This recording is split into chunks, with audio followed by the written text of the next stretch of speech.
Today we have the 2016 BMW 5 Series. This vehicle has done just under 76,000 miles. It has an automatic transmission and a diesel fuel type.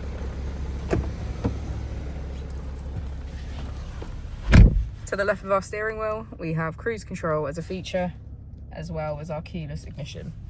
On the right, we have voice control, automatic wipers, and automatic headlights. Moving on to our screen, we can access media, radio, smartphone integration, and navigation.